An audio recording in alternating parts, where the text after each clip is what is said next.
नमस्कार, बड़ी खबर आपको भोपाल से बता रहे हैं। भोपाल में आज विधानसभा सदस्यों के लिए 2 दिवसीय प्रबोधन कार्यक्रम का आयोजन किया गया, जहां लोकसभा अध्यक्ष ओम बिरला मध्य प्रदेश विधानसभा पहुंचे। मुख्यमंत्री डॉक्टर मोहन यादव साथ में मौजूद रहे।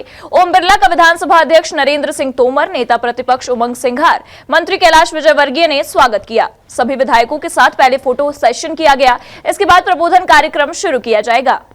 सार्वजनिक हित के जो प्रश्न हैं, उन प्रश्नों का अध्ययन करना जरूरी है। सामान्य तौर पर घटना का विधानसभा में उल्लेख हो, ये जरूरी है, लेकिन जो समस्याएं गहराई से विद्यमान हैं, और ये जरूरी नहीं है कि वो आपके प्रयत्न से निराकृत होंगी भी, लेकिन उस समस्या के प्रति आपका ध्यान है, आप उतना गहराई से सोचते हैं, आप जमीन के निकट पहुंचते हैं। ये बात जब लोगों के ध्यान में आएगी तो विधायक के रूप में आपके व्यक्तित्व को निखारने में ये मददगार होगी। ऐसे उन्होंने कई विषय मुझे बताए। 2 चीजें उन्होंने मुझे टास्क के रूप में दी। उन्होंने कहा, नरेंद्र सिंह जी, हमारी राजनीतिक ताकत कमजोर थी, इसलिए ग्वालियर में हम एग्रीकल्चर यूनिवर्सिटी नहीं बना पाए, यह ग्वालियर में बननी चाहिए थी। दूसरा, उन्होंने कहा कि हमारी राजनीतिक ताकत कमजोर थी, ग्वालियर का संगीत घराना पूरी दुनिया में प्रसिद्ध है। शास्त्रीय संगीत जब दुनिया में कोई सीखता है तो मोहम्मद गोश के मकबरे पे आकर तानसेन को प्रणाम करके अपने जीवन का आरंभ करता है। पूरी दुनिया के संगीतकों के लिए तीर्थ है। लेकिन मध्य प्रदेश में संगीत विश्वविद्यालय बना, लेकिन ग्वालियर घराना विश्वविख्यात होने के बाद भी हम राजनीतिक रूप से कमजोर थे, इसलिए संगीत विश्वविद्यालय ग्वालियर में नहीं खुला, वो खैरागढ़ चला गया। तो उन्होंने कहा, इन दोनों काम के लिए प्रयास करना ये ग्वालियर का हक है। और मुझे ध्यान है, मैंने बहुत नियम प्रक्रिया के तहत अपने प्रतिपक्षी कार्यकाल में इन कामों को विभिन्न नियमों के तहत उठाया, कोशिश की, अशासकीय संकल्प लगाए। सदस्य संसदीय विधिक एवं संवैधानिक विषयों पर केंद्रित त्रैमासिक शोध पत्रिका विधायिनी का प्रकाशन किया जा रहा है। इसका सद्य प्रकाशित अंक प्राप्त हो गया है और अतिथियों से अनुरोध है कि इसका भी विमोचन करने का कष्ट करें। माननीय सदस्यों को यह पत्रिका आगामी सत्र में सूचना कार्यालय से वितरित की जाएगी। मैं उद्बोधन के लिए मध्य प्रदेश विधानसभा में माननीय नेता प्रतिपक्ष श्री उमंग सिंघार जी से सादर अनुरोध करता हूं।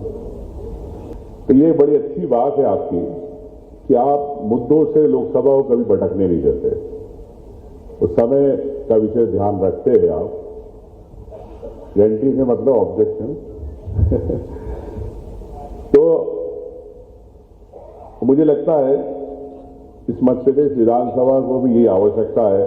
आप चूंकि नरेंद्र सिंह जी काफी अनुभवी है, मैं इनसे बात कर रहा था अभी, और जिस प्रकार से इनका उद्बोधन सुना, मुझे लगता है कि आने वाले समय में हर विधायक को भी मौका मिलेगा, विषयों पर बात होगी, ऐसा मुझे आपसे विश्वास है, जैसा आपने अभी विश्वास और भावना अपने सबको अवगत कराया है।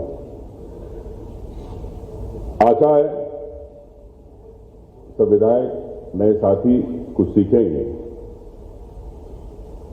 लेकिन मैं ईमानदारी से कहना चाहता हूं, मैं कभी जो बात करता हूं कभी पक्ष विपक्ष के हिसाब से नहीं करता, ये मेरी एक सोच है।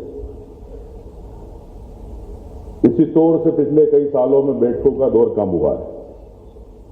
हमारे साथी विधायक दोनों पक्ष के अपनी बातें नहीं उठा पाए, विधानसभा के प्रश्नों के जवाब उनको नहीं मिल पाए, इसकी कसावट जरूरी है। तो मुझे लगता है कि कहीं ना कहीं विधानसभा का अवमूल्यन हुआ है। एक समय था, हमारी बुआ जी भी थी, जमुना देवी जी, कई वरिष्ठ उनके साथ के लोग बैठे हैं, विधानसभा का एक डर था कि प्रश्न आया, उस जवाब अधिकारी की मजबूरी होती थी कि सही, और सरकार का भी था कि विधायकों के पक्ष में न्याय कराए। सच्चाई है, सरकारें कोई सी भी रहे, लेकिन हमें सामूहिक रूप से इन जनप्रतिनिधियों का, विधायकों का साथ देना चाहिए, ऐसा अध्यक्ष जी मेरी आपसे भावना है। विशेषकर सामान्य प्रशासन विभाग से जो प्रोटोकॉल विधायकों को होता है, वो प्रोटोकॉल कहीं ना कहीं चाहे जिले में हो चाहे यहां हो, वो भी उसका भी स्तर गिरा है। इसे भी मेरे ख्याल से एक अनुरोध है कि इसे कड़ाई से प्रदेश में पालन होना चाहिए। नहीं तो कागजों में तो नियम बन जाते हैं, लेकिन उन नियमों का कुछ नहीं।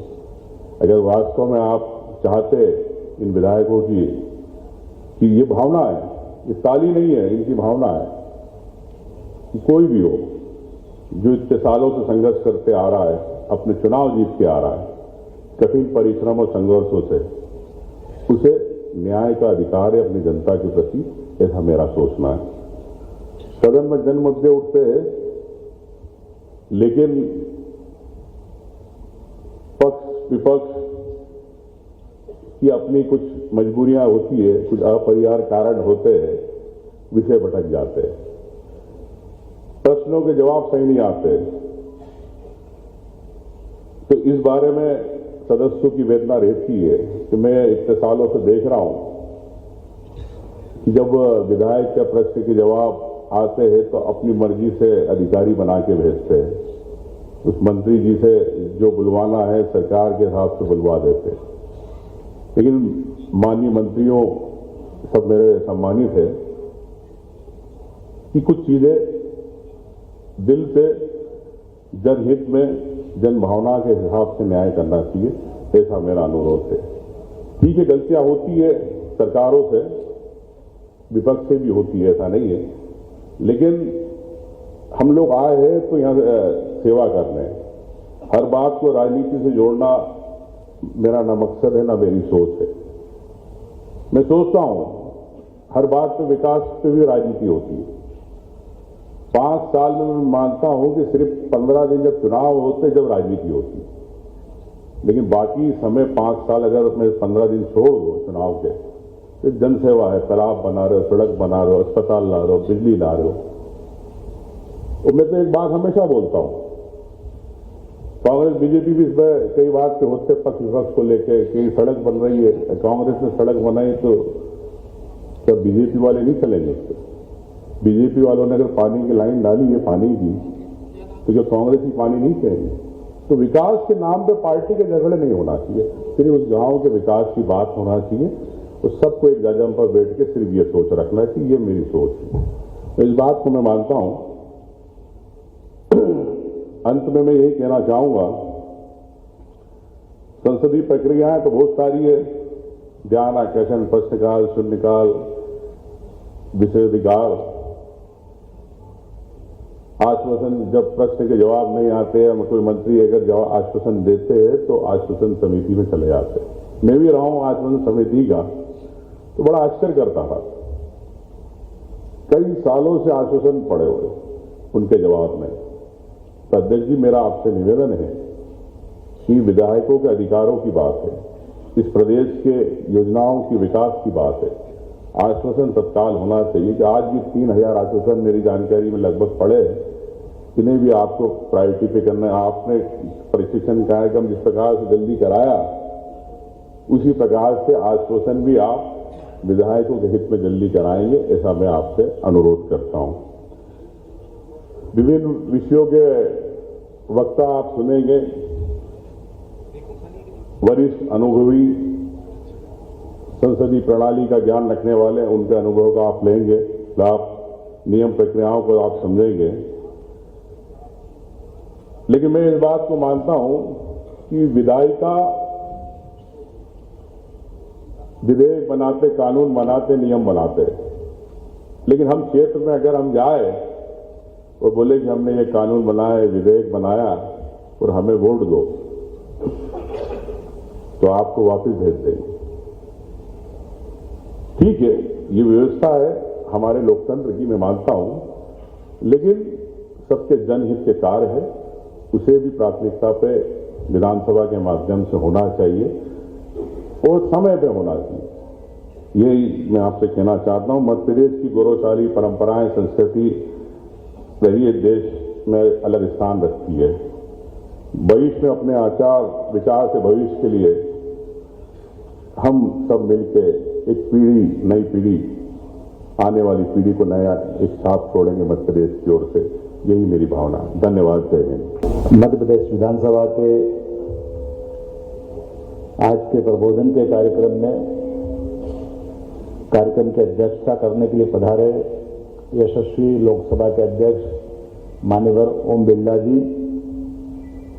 माननीय ओम जी हमारी पार्लियामेंट के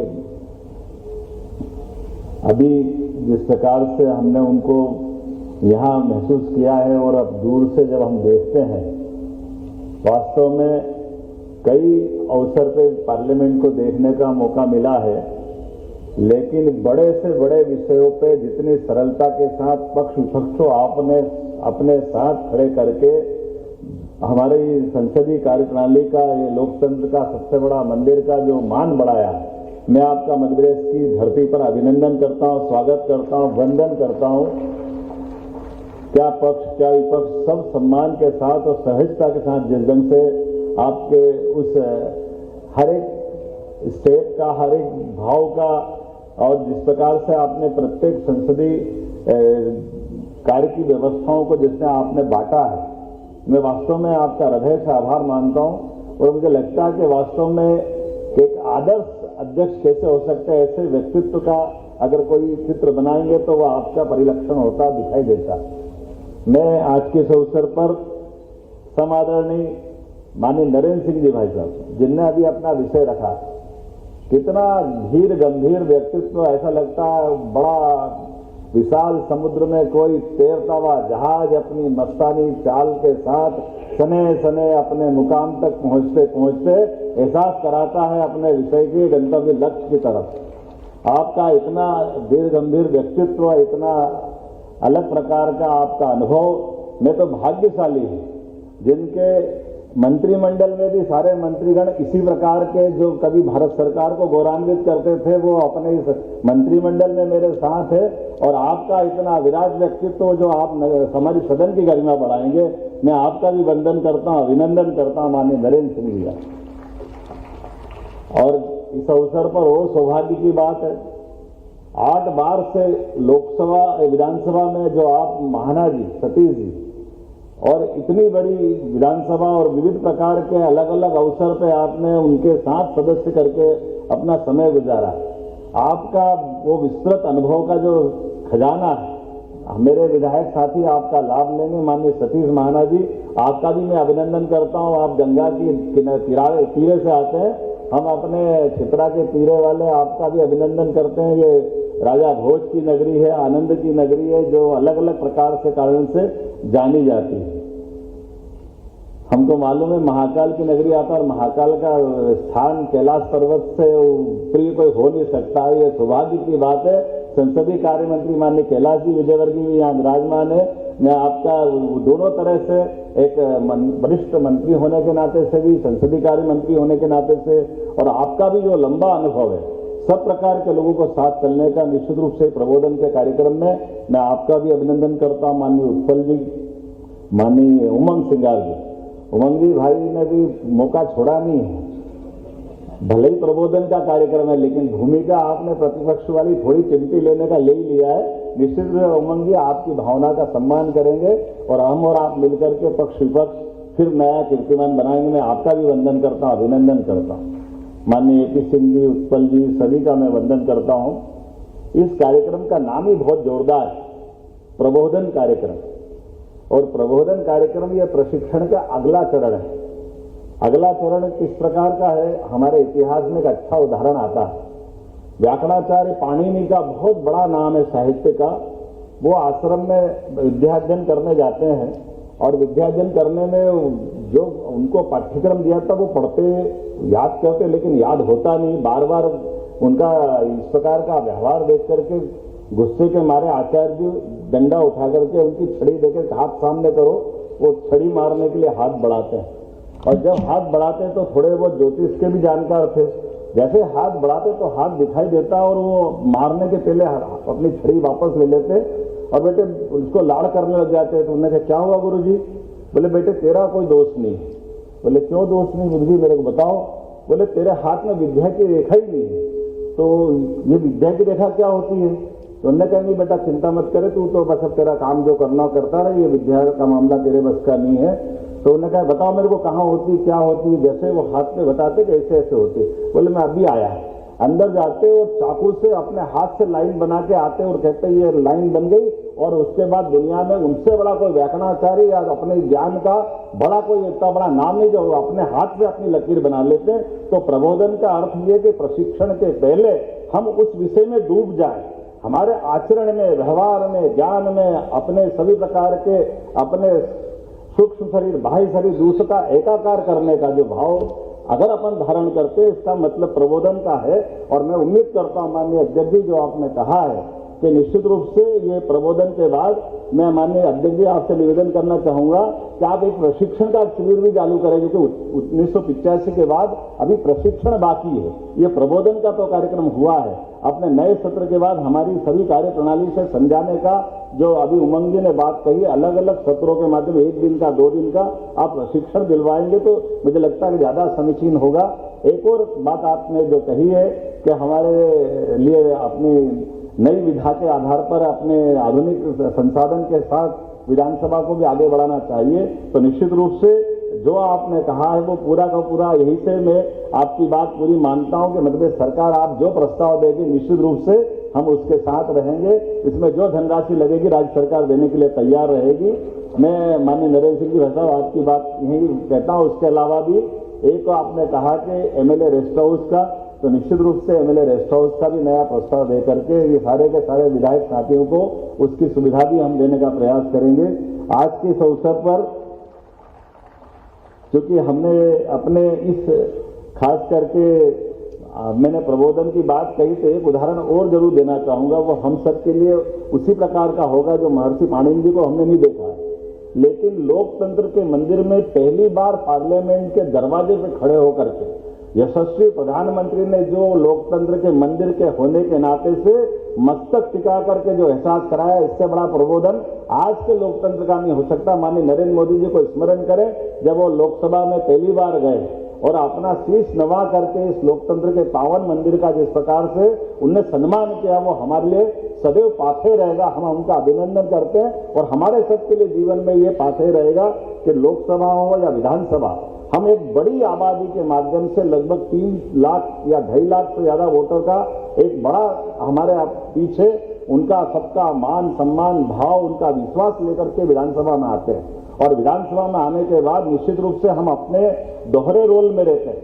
हमारी अपनी विधानसभा का दायित्व तो हम पे है ही, उस विधानसभा के साथ साथ प्रदेश की बेहतरी का दायित्व भी, ये उत्तरदायित्व भी हमको होता है। इसलिए हम पूरे प्रदेश की बेहतरी के लिए, अपने क्षेत्र की बेहतरी के लिए और इनको सबको मिलाकर के हमारे अपने इस देश की लोकतंत्र के उस पावन मंदिर का सम्मान करने के लिए उस बड़ी भावना के साथ अपने इस विधानसभा में प्रवेश करते हैं। निश्चित रूप से इस कारण से हमारे अपने जीवन में कई नए पाठ सीखने के लिए भी ये पाठशाला की तरह काम आती है। और इस पाठशाला के पाठ में हर सत्र हमारे लिए एक नया अपने जीवन का एक पाठ बने और नए प्रकार से अपने जीवन का आत्मविश्वास की एक नई चरण से नई सीढ़ियां प्रारंभ करें, वो सारी ऊंचाइयां हम हासिल करें। इस भावना के साथ आज के इस प्रबोधन के कार्यक्रम में मैं आप सबका वंदन करता हूं, अभिनंदन करता हूं। बहुत बहुत धन्यवाद। भारत माता की जय।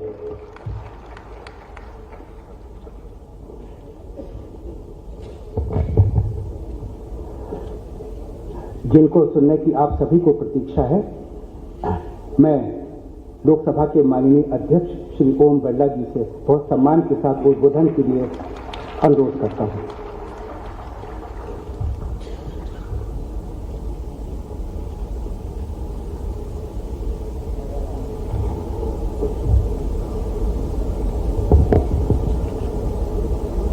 आज के प्रबोधन कार्यक्रम में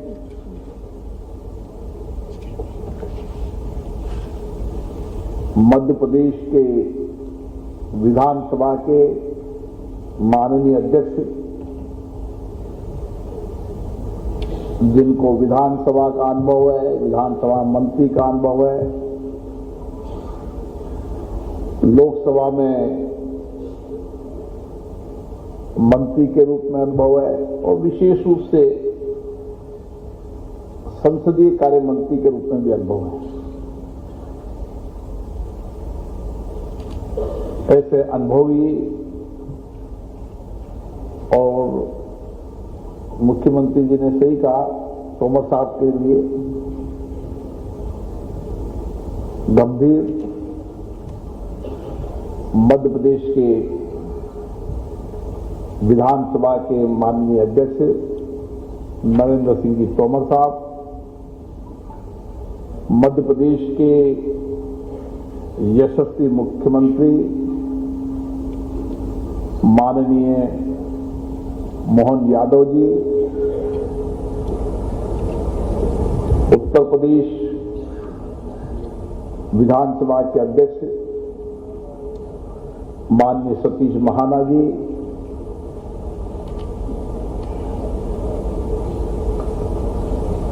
जिनको लंबा अनुभव विधानसभा का रहा, संगठन का रहा और कई बार मंत्री बनने का अनुभव भी रहा,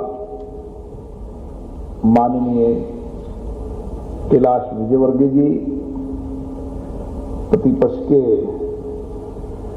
नेता उमंग सिंघार जी, लोकसभा के महासचिव उत्पल कुमार सिंह जी, राज्य के उप मुख्यमंत्रीगण, माननीय मंत्रीगण, माननीय विधायकगण, सभी अधिकारीगण, मैं सभी माननीय विधायकों को बहुत बहुत शुभकामनाएं देता हूं, बधाई देता हूं।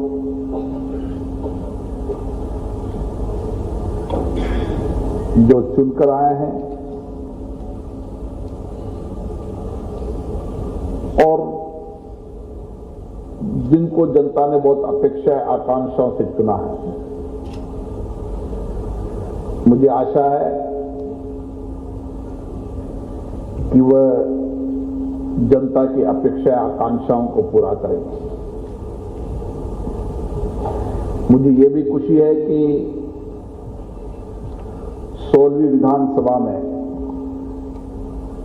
करीबन 30% 69 माननीय सदस्य पहली बार चुनकर आए हैं। कई माननीय सदस्य ऐसे भी हैं जिनको मंत्री बनने का अनुभव है केंद्र में, लेकिन राज्य विधानसभा में पहली बार चुनकर आए हैं। तो निश्चित रूप से जो चुनकर आए हैं पहले भी और जो कई बार विधायक रह चुके हैं, उन सबको आज के कार्यक्रम के माध्यम से हमें नए अनुभव, नए ज्ञान का लाभ मिलेगा। अनुभव, ज्ञान एक ऐसी चीज है जिसको जब मिले, जिस समय मिले, प्राप्त करते रहना चाहिए। और विशेष रूप से लोकतांत्रिक संस्था है, लोकतांत्रिक संस्थाओं में परिदृश्य परिवर्तन होता रहता है। राजनीतिक परिदृश्य चेंज होता है, सामाजिक परिदृश्य चेंज होता है, आर्थिक परिदृश्य भी चेंज होता है। इसलिए हमारा प्रयास रहना चाहिए कि हम जितना अनुभव जनता से प्राप्त करें, उनसे सीख से प्राप्त करें, उस अनुभव और ज्ञान का लाभ विधानसभा के माध्यम से राज्य की जनता को मिले। क्योंकि मध्य प्रदेश का एक बहुत बड़ा गौरवशाली इतिहास रहा है। इस मध्य प्रदेश की धरती से जिन्होंने भारत का संविधान बनाया, भारत के संविधान के शिल्पकार हैं और आज भी ये संविधान हमारा मार्गदर्शन एक जीवंत दस्तावेज है। डॉक्टर भीमराव अंबेडकर जी की जन्मस्थली ये है। स्वतंत्रता सेनानी जिन्होंने स्वतंत्रता आंदोलन को एक नई दिशा दी, रानी झांसी की रानी हो, चंद्रशेखर आजाद हो,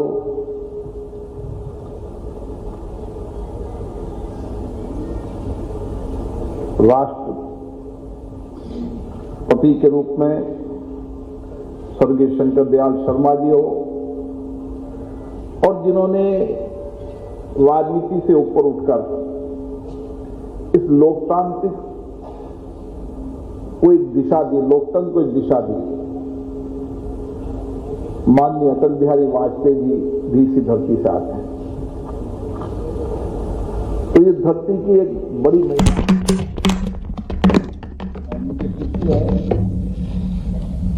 यहाँ के मुख्यमंत्रियों ने, यहाँ के विधानसभा अध्यक्षों ने एक गौरवशाली इतिहास रहा, गौरवशाली परंपराएं, और आप सबको सौभाग्य मिला है कि आप इस गौरवशाली विधानसभा के सदस्य हैं। और गौरवशाली विधानसभा के सदस्य होने के नाते आपकी जिम्मेदारी ज्यादा बन जाती है कि आप विधायक के रूप में जहां जनता की अपेक्षाएं, आकांक्षाएं तो पूरी करेंगे सही, लेकिन उसके साथ साथ किस तरीके से हम प्रदेश के सर्वांगीण विकास की योजना बनाएंगे। विधानमंडल हमारी लोकतांत्रिक संस्थाओं के प्रमुख संस्था होती है, और इस नाते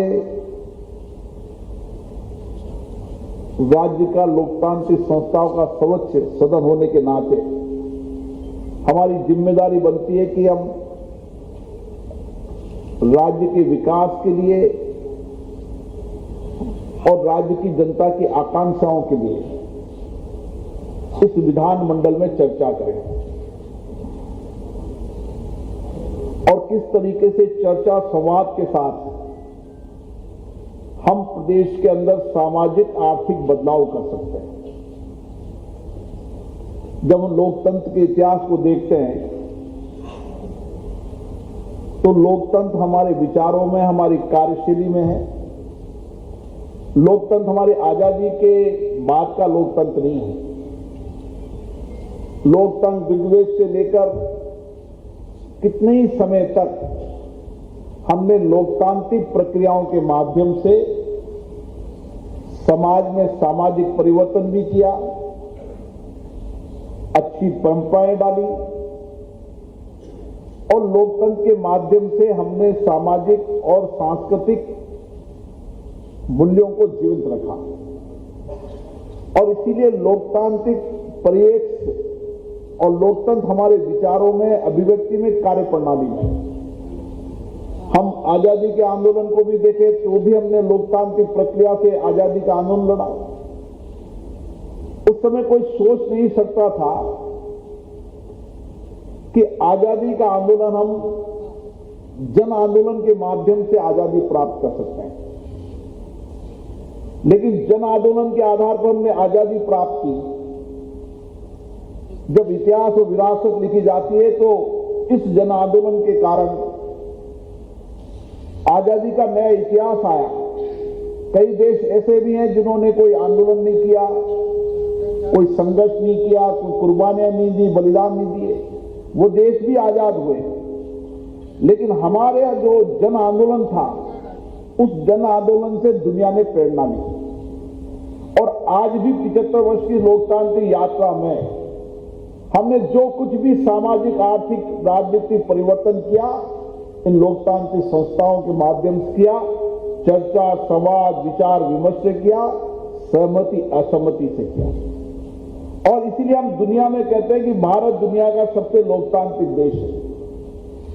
हम लोकतांत्रिक देश, हमारी परंपरा, प्रॉपर्टी, विचारों में तो है सही, लेकिन दुनिया के अंदर इतनी बड़ी जनसंख्या के अंदर निष्पक्ष रूप से चुनाव कराना, ये भी दुनिया के अंदर लोग देखते हैं। जब माननीय प्रधानमंत्री जी P20 में आए और उन्होंने कहा कि दुनिया के लिए आश्चर्यचकित हुए, इंग्लिश में 900 मिलियन बोलते हैं, अपन 90 करोड़ बोलते हैं, तो 90 करोड़ मतदान की प्रक्रिया करना, निष्पक्ष करना, निर्वात करना,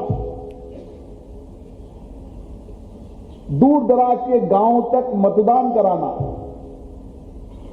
ये दुनिया के देश आश्चर्यचकित करते हैं। क्योंकि दुनिया का कोई ऐसा लोकतांत्रिक देश नहीं जिसकी आबादी हमसे आधी भी हो, लेकिन उसके बाद भी इस 75 वर्ष की लोकतंत्र यात्रा में हमारा चुनाव प्रबंध पारदर्शितापूर्ण रहा, जवाबदेही रहा। और जितने सहज रूप से हमने लोकतांत्रिक प्रक्रिया से सत्ता का हस्तांतरण किया, ये भी दुनिया के अंदर अपने आप में आश्चर्यचकित है कि जनता जनादेश देती है और जिसको जनादेश देते हैं सहज रूप से सत्ता का हस्तांतरण होता है। और इसीलिए लोकतंत्र ही प्रक्रिया ही सर्वश्रेष्ठ प्रक्रिया है, ये हमने साबित की। हमारे पास आजादी के बाद कई विकल्प थे, लेकिन हमने संसदीय लोकतंत्र में अपनाया। आज जब हम कभी IPU के सम्मेलन में जाते हैं तो आज ये मानना है कि संसदीय लोकतंत्र ही शासन चलाने की सर्वश्रेष्ठ पद्धति है। और हमने लोकतंत्र यही नहीं कि हमने केंद्रीय रूप से लोकतंत्र, हमारी पंचायत से लेकर दिल्ली तक, संसद तक हमारी लोकतांत्रिक प्रक्रियाओं से चुनना और उन प्रक्रियाओं से लोगों के सामाजिक आर्थिक जीवन में परिवर्तन करना, यह हमारी लोकतंत्र की ताकत है। और इसलिए जब लोकतंत्र की ताकत हमारी है तो लोकतंत्र की सर्वोच्च संस्था विधानसभा है, लोकसभा है। ये विधानसभा लोकसभा कैसे चलनी चाहिए, ये जिम्मेदारी माननीय विधायकों की है। संस्था की कार्यप्रणाली, उसकी सर्वश्रेष्ठता है, लेकिन उसमें काम करने वाले, उसमें अपने दायित्व को निभाने वाले, उसकी हिस्सेदारी वाले व्यक्ति पर निर्भर करता है कि हम लोकतांत्रिक संस्थाओं के माध्यम से कैसे बेहतर परिणाम ला सकते हैं, कैसे हम सामाजिक आर्थिक कल्याण के साथ राजनीतिक परिदृश्य के अंदर एक विकास की अवधारणा खड़ा कर हम नैतिक रूप से काम करते हुए एक व्यापक बदलाव अपने अपने राज्यों में ला सकते हैं। और इसीलिए हमारी बार बार चिंताएं रहती है कि विधानसभाओं में जो गरिमा गिरती जा रही, जो शालीनता गिरती जा रही, जिसका जिक्र अभी हमारे प्रतिपक्ष के नेता ने भी किया। मुझे याद है 2001 के अंदर जब देश भर के सारे विधानसभा के अध्यक्ष, देश के अंदर सभी राजनीतिक दल के नेता बैठे थे और उस समय एक बात की चिंता की थी कि हमारी लोकतांत्रिक संस्थाओं के अंदर हमारी गरिमा और शालीनता गिरती जा रही, उस विषय पर एक लंबी चर्चा हुई और सभी का मानना था कि सदन के अंदर गरिमा शालीनता बनी रहेगी और गरिमा शालीनता बनी रहेगी, विधानसभा के अंदर अच्छी डिबेट होगी, चर्चा होगी, संवाद होगा, तो एक बेहतर परिणाम भी आएगा और जो उसमें हिस्सेदारी लेने वाले हैं वो भी सर्वश्रेष्ठ नेता बनेंगे। और आज चाहे लोकसभा विधानसभा हो, देश और प्रदेश के ऐसे नेता हैं जिन सदनों से ही नेता बने हैं। इन सदनों के अंदर चर्चा, संवाद, डिबेट से ही नेता बने हैं। एक विधायक अपने क्षेत्र में लोकप्रिय हो सकता है, लेकिन अगर वह राज्य का नेता बनना चाहता है तो उसके लिए विधान मंडल एक ऐसा मंच है जिसके माध्यम से वो राज्य की भावनाओं को अभिव्यक्ति कर सकता है, कानून बना सकते समय सार्थक चर्चा कर सकता है और अपनी डिबेट और चर्चा के अंदर जितनी सार्थक चर्चा करेगा उतना ही वो लीडर प्रदेश का बनेगा। मुझे याद है कि मैं विधानसभा में रहा, लोकसभा में रहा।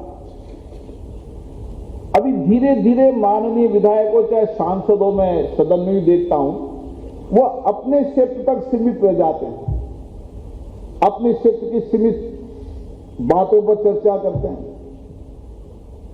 वह कभी पूरे देश की या प्रदेश की चर्चाओं में उनकी रुचि कम हो गई और यह बहुत चिंता का विषय है। जैसा तोमर साहब ने कहा, चाहे प्रश्नकाल हो, प्रश्नकाल के अंदर प्रश्न पूछने वाला जितना संक्षिप्त में प्रश्न पूछेगा उतना ही उत्तर मंत्री को देने में परेशानी होगी, और जितना लंबा प्रश्न पूछेगा उतना ही मंत्री जी को जवाब देने में आसानी होगी। इसलिए संक्षिप्त में प्रश्न पूछना और संक्षिप्त में माननीय मंत्री जी को जवाब देना, यह सबसे पहले प्रश्नकाल का महत्वपूर्ण हिस्सा है। जो ज्यादा लंबा जवाब देता है मंत्री जी, उससे भी सप्लीमेंट्री पूछते तो मंत्री जी भी उसमें उलझ जाते हैं। इसलिए प्रश्नकाल के अंदर जब प्रश्न लगे, अगर माननीय विधायक पूरी तैयारी के साथ पूछे तो निश्चित रूप से मंत्री जी भी पूरी तैयारी करके आएंगे। और मेरा तो मानना है, जितनी ज्यादा विधानसभा के सत्र होंगे उतनी सरकार में पारदर्शिता आएगी और उसका अनुभव भी लाभ मंत्रियों को मिलेगा, क्योंकि जब ब्रीफिंग लेते हैं मंत्री तो उनको विधानसभा के अंदर ब्रीफिंग लेने से जाते हैं, क्योंकि लोकसभा में तो नेचर है, लोकसभा के अंदर जब कभी माननीय मंत्री आते हैं तो बड़ी लंबी ब्रीफिंग पढ़ते हैं और लंबा करते हैं। और राज्यों में अभी ये प्रक्रिया परंपराएं कम है। अगर राज्य के अंदर भी कुछ लोकसभा के अंदर जिस तरीके से प्रश्न के समय एक लंबी, क्योंकि तोमर साहब यहाँ अध्यक्ष हैं तो समय समय पर माननीय मंत्रीगण को, विधायकों को भी लगातार चर्चा करते रहेंगे, उतना ही मंत्री भी उस डिपार्टमेंट को समझेगा और विधायक भी जो प्रश्न पूछने वाला है वो डिपार्टमेंट की पूरा एक प्रश्न के अंदर अगर वो पुराने प्रश्नों के सारे जवाबों का अध्ययन करने के बाद अगर प्रश्न लगाता है और उसके प्रश्न का उत्तर पूछता है तो निश्चित रूप से सदन के अंदर भी और सरकार के अंदर भी पारदर्शिता आएगी और सरकार भी पूरी तैयारी के साथ माननीय विधायक जी को जवाब देगी। और इसलिए मेरा मानना है कि अभी जो चिंता है, हर कानून बनाते समय कानून पर एक लंबी चर्चा होनी चाहिए, डिबेट होना चाहिए, सार्थक होनी चाहिए। कई बार मुझे लगता है कि जैसे कोर्ट में एक आता ना, एक वकील एक पक्ष का एक पक्ष का, तो उसको विपक्ष में बोलना ही बोलना है, क्योंकि वह तो उस पक्ष का वकील है। पक्ष में बोलने वाले को पक्ष में बोलना ही बोलना है। मेरा मानना है कि प्रतिपक्ष को भी कानून सही है तो सकारात्मक चर्चा करनी चाहिए, कानून में कमी है तो डिबेट करना चाहिए, चर्चा करना चाहिए, तर्क के साथ करना चाहिए। हमारा काम सत्ता पक्ष का प्रतिपक्ष का एक है कि जो सरकार नीतियां बना रही है उसकी नीतियां की जितनी सकारात्मक रूप से आलोचना करेंगे, सरकार उतनी पारदर्शिता से काम करेगी। कानून बनाते समय अगर हम तर्कों के साथ चर्चा करेंगे तो कानून बेहतर बनेगा, उससे राज्य का कल्याण बेहतर होगा। तो कानून बनाते समय हमारी चर्चा गंभीर होना चाहिए और मैं माननीय अध्यक्ष महोदय से कहूंगा कि हर कानून बनाने के पहले कभी न कभी कोई न कानून में संशोधन लाएंगे। तो माननीय विधायक उन पुराने कानूनों पे जो चर्चा हुई हो पक्ष विपक्ष की, उसका रिसर्च करके अध्ययन कर अगर कानून पर चर्चा करेंगे तो बेहतर तरीके से वो उस कानून पर चर्चा कर पाएंगे। इसलिए हर विधानसभा के अंदर भी एक रिसर्च की यूनिट बनना चाहिए और वो रिसर्च की यूनिट, क्योंकि विधानसभा तो सब दल के होते हैं, कोई दल से तो होता नहीं। चाहे सत्ता और पक्ष को जितना अनुभव, जितना ज्ञान विधायक प्राप्त करना करे, लेकिन मेरा मानना है कि कानूनों पर सार्थक चर्चा होनी चाहिए, क्योंकि कानून अगर ब्यूरोक्रेसी बनाती है उसको विधायिका लाती है। हर कानून में, क्योंकि कानून सरल भाषा में भी होने चाहिए और कानून बनाने के उद्देश्यों से लेकर उसके कानून के इफेक्ट तक, एक कानून बन जाता है उसका बहुत लंबा प्रभाव पड़ता है। और कानून बनने के बाद कई बार एक्ट आने के बाद उसके रूल्स बनने में सालों लग जाते हैं। मेरा मानना है कि जब एक्ट पास हो, कम समय के अंदर उसके रूल्स बन जाए ताकि उसका ज्यादा प्रभाव पड़ेगा। क्योंकि मैं कई बार पार्लियामेंट में मैंने देखा कि एक्ट पास हुए कई 2 साल हो गए और उसके रूल्स अभी तक नहीं बने। ऐसा भी मैंने अनुभव किया है।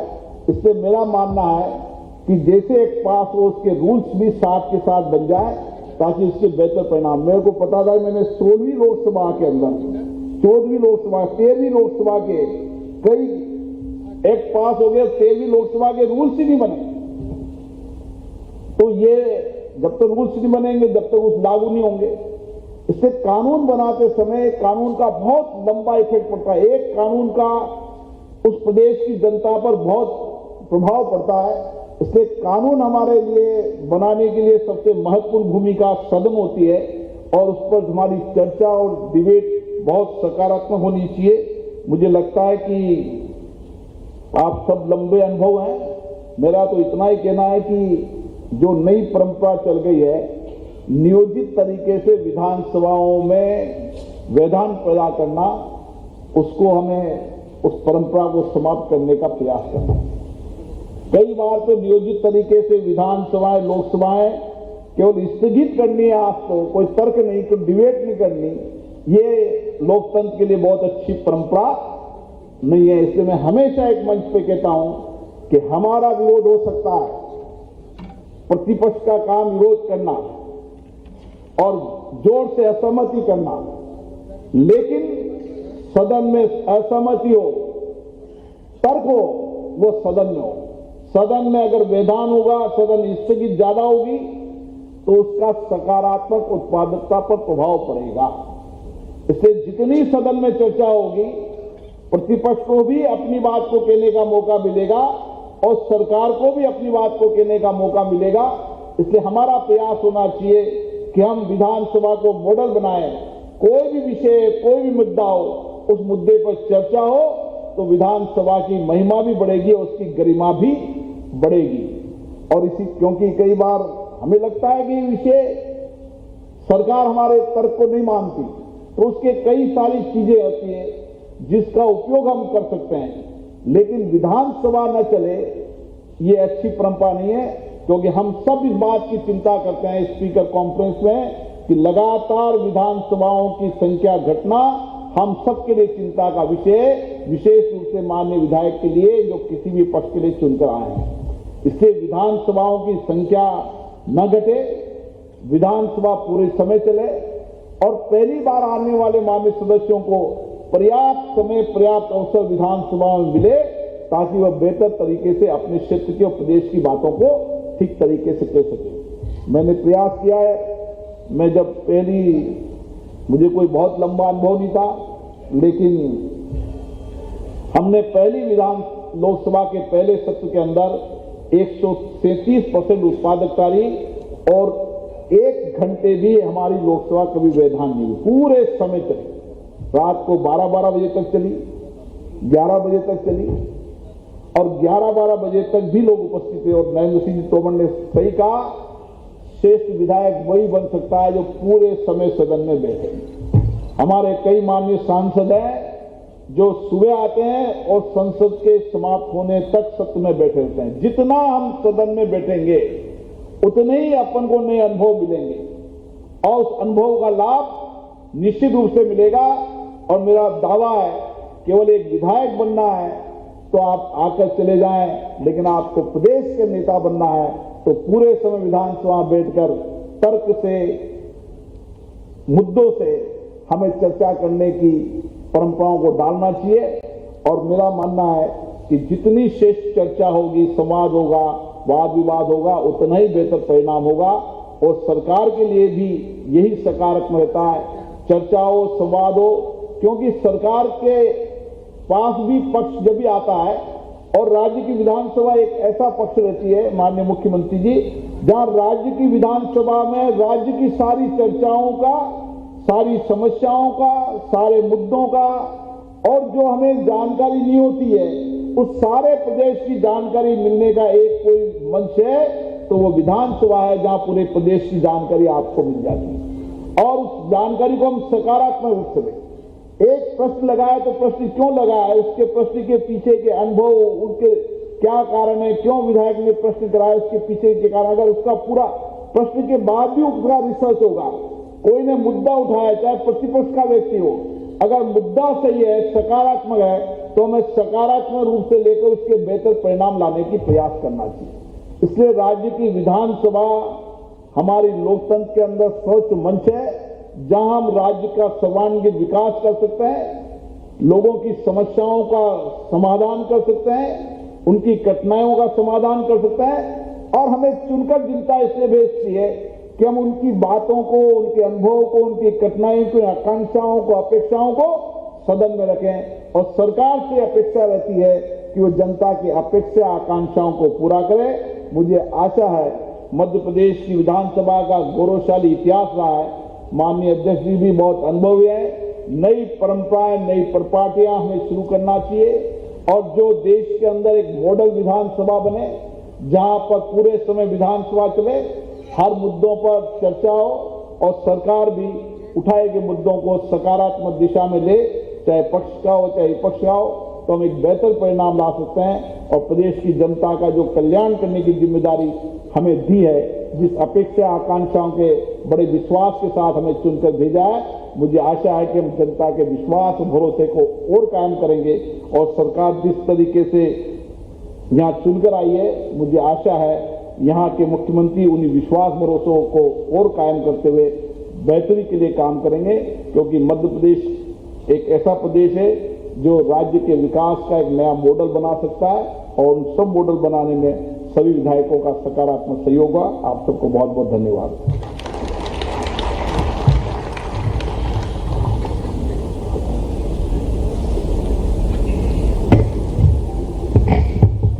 ये 2 दिवसीय प्रबोधन कार्यक्रम 9 और 10 जनवरी को होगा। इस कार्यक्रम में विधानसभा अध्यक्ष नरेंद्र सिंह तोमर, मुख्यमंत्री डॉक्टर मोहन यादव और नेता प्रतिपक्ष उमंग सिंघार विचार रखेंगे। वहीं लोकसभा अध्यक्ष ओम बिरला नवनिर्वाचित विधायकों को विधानसभा से जुड़े टिप्स देंगे। ऐसी ही ताजा तरीन खबरों के लिए जुड़े रहिए इंडिया टाउन न्यूज के साथ। नमस्कार।